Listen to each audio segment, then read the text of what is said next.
Yes guys, nkaba ngarutse nje kubereka uburyo wafungura Google AdSense. Google AdSense ni website ushobora gukoresha mu gihe uri kubikuza amafaranga uyavana kuri YouTube, mu gihe utanayifite ntiwanakora na monetized. Mu gihe udafite Google AdSense ntiwashobora gukora monetize. Kandi Google AdSense igufasha gukora monetize za website, zino mbuga nyinshi mukoresha. Urugero nk'umuntu ufite nyine nka website kuri Google, ashobora iyo agiye kumonetiza website ye bisaba kuba afite Google AdSense. Niyo ugiye kuba monetized kuri YouTube channel bisaba kuba ufite Google AdSense. Udafite Google AdSense ntago wakorera amafaranga muri YouTube. Ushobora kuyakorera ariko ntiwayabikuza, no gukora monetize ntibyanakunda. Ubu nkaba ngarutse nje kubereka igisubizo rero cy'uburyo wayifunguza. Urahita uza muri Google Chrome yawe, numara usacinge, ngende ndi kuyikoresha kanyikureho. Yes guys, kandi mwibuke gukora subscribe, share and comment kugira ngo tuze kubana no mu biganiro bizaba bigenda bikurikirana. Kandi nigeze no kubakoreraho ikiganiro kibereka uburyo wavana YouTube channel kuri email imwe ushyira ku yindi email. Icyo kiganiro naragikoze, muzakirebe, ni part 1, nzabasorera part 2, nzayibasorera ku wa mbere nimugoroba. Asigaye numara kugera muri search yawe uzasacinga Google AdSense. Yes guys, kandi ndabibutsa gukora subscribe na share na comment kugira ngo dukomeze tubane mu bindi biganiro.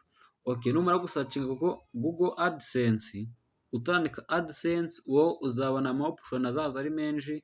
Uzarebera ya mbere baduhaye Google, ya kabiri baduhaye Google Ads and Money, niyo uzakandaho, uzayikirikaho. Nimara gukirikaho bazamubwira kuri page imeze gutya, nyuma uscrolling down uzahita ubona link original. Ngiye hano handitseho Google AdSense, ahakurikira handitseho ngo start earning money from your website traffic and content monetized, and learn how to start using AdSense for your website today.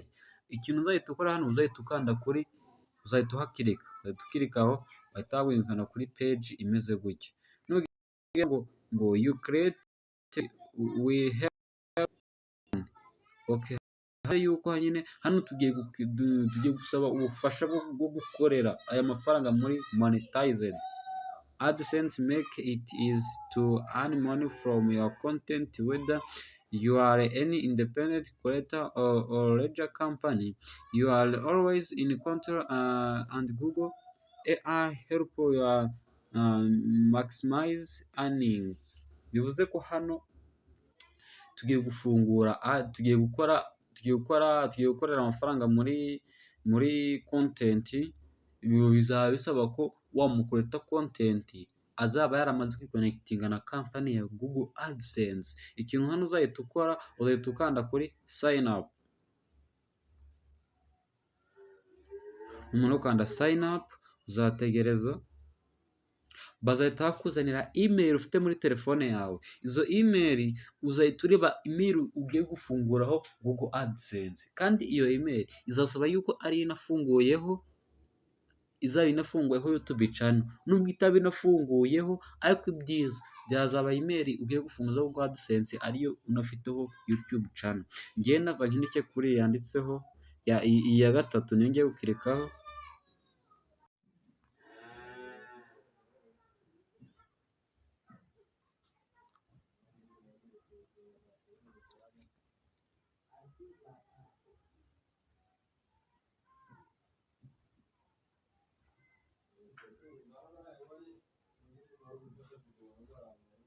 Yes guys, urabona urahita uyungana kuri ino page imeze gutya. Hano barakubwira ngo let's get you started.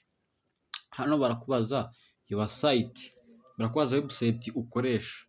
Nuba utayifite urakanda kuri kano gatebo ka kabiri kanditseho ngo I don't have a site yet, niho rero ukanda. Nuba uyifite urayandika muri iyi. Ngiye ntayo mfite, ndakavivura kano. Umara kukavivura ukanda, uragera kuri step ya kabiri yanditseho ngo get more out of AdSense. Urakanda ahambere yuko uzajya wakira ama message azaba aturutse kuri email. aha ihita ikurikiraho kuri you permanent country. Hano uzashiramo igihugu cyawe bwite, igihugu urimo, kuko nujya gukora monetize baza gusaba verified icyangombwa cyawe, bibe ngombwa yuko bizaba bikonekitinze na cya gihugu washiriyemo hano. Barasikororinga hepfo tugende dushaka ahantu handitse u Rwanda, nawe nuba uri mu Burundi uragenda ureba ahanditse Burundi, numara kubyemeza wowe ikintu urahita ukora hano, turategereza izo option zibanze ziverifayinge, urahita usoma aya mategeko n'amabwiriza, aba terms and conditions, aya mabwiriza urayasoma, numara kuyasoma yose uhite uza uvivure aka kantu I have read and accept to, uravuga yuko wemeye buriya busabe bwabo, usigaye uhita ukanda start using AdSense. Numara kuhakanda urategereza,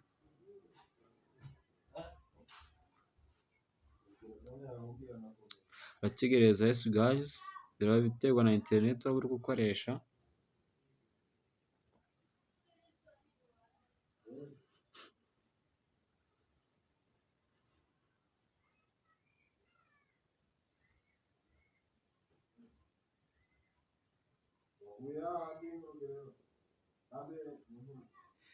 Yes guys, urabona yuko twamaze kugera muri Google AdSense yacu.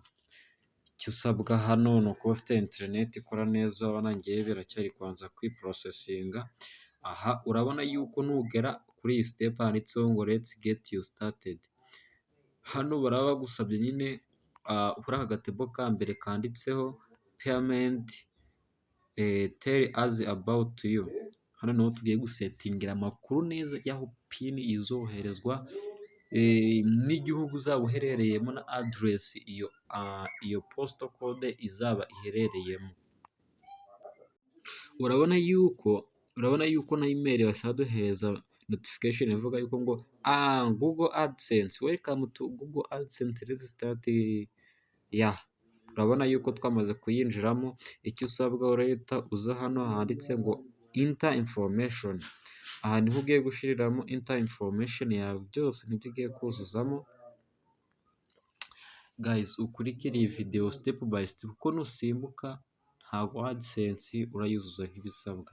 Urabona yuko aha hambere barakubaza create payment profile, aho nta kintu uraza guhindura, urahita umanuka kuri step ya kabiri handitse ngo account type, ubwoko nyine bwa account, uravuga yuko urahakanda, bakubwira ko ari organization na individual, uzahita uhitamo individual. Kuri name address uzandikamo izina ryawe bwite riri kuri cyangombwa cyawe, nutandikamo izina riri ku cyangombwa cyawe hari igihe monetize izanga, bisaba kuzandikaho izina ryawe rya nyaryo. Address line uzashiramo iyo address KN 4th Street, aha niho code, aha niho ku muhanda wa ntuza wo ku iposita code y'i Kigali mu Rwanda i Nyarugenge niho iri. Aho hasi uzahita ukomereza handitseho ngo Kigali City. Aha bizaba byiza ko uzashiramo nimero yawe, bizaba byiza ko uzashiramo nimero yawe ya telefone.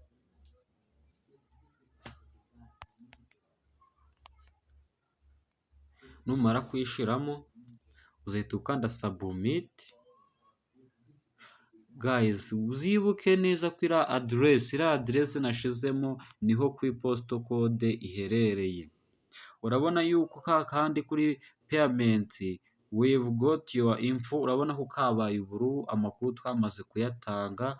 Ubu iyo umaze kubigenza gutya, ikiba gisigaye ugiye gukora monetize, ikintu uzabanza kuza gusetinga bwa kabiri, uzaza kuri buno buboro bubiri, uze aha kuri payment, numara gukanda kuri payment ukande kuri payment info. Aha kuri payment info nzabakorera ikindi kiganiro cya kabiri kibereka uburyo wasetinga iyi payment info, ku buryo uzuzuza imisoro. ku buryo uzuzuza imisoro bagusaba hano muri AdSense, imisoro YouTube ifata mukagabana, imisoro YouTube igukata uba warayisetingiye hano. Ubwo tuzabana mu kiganiro gikurikira ndi kubereka uburyo wafungura tax info. Ciao ciao guys, ubwo tuzasubira muri video izakurikira kandi ugiye gukora subscribe. Ciao ciao.